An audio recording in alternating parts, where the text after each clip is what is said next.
Since Explorer 1, the first U.S. satellite, the Jet Propulsion Lab has been a pioneer in America's space age. Its robotic spacecraft and rovers have explored the solar system from Mercury to Neptune and looked out into the universe beyond anything seen before.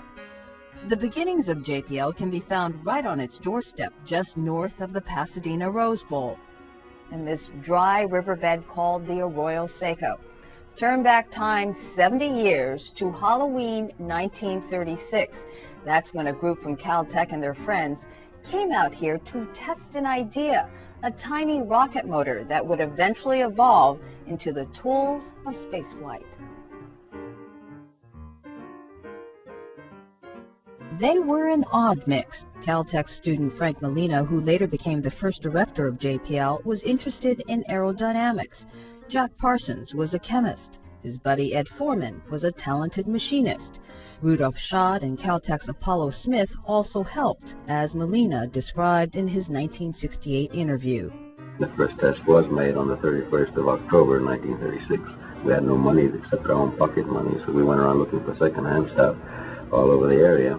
The group had the backing of famed Professor Theodore von Karman of Caltech's Guggenheim Aeronautical Laboratory, but most everyone else scoffed at Rocketeers. People associated rockets in these days with what we would consider bad science fiction films now. They tried 3 times to fire the thing, and the fuse they were using, the split powder fuse, just kept blowing out, so nothing happened. On the 4th try, they ignited the motor, and the oxygen line came off, whipped around, started shooting fire, and they all ran away. First day was a bust, but in this letter to his parents in Texas, Molina called it a success. He considered it a success anyway, simply because they learned a number of things not to do.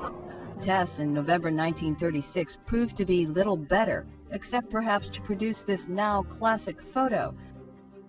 Molina believed rockets could be the ticket to the high altitudes he needed for science research.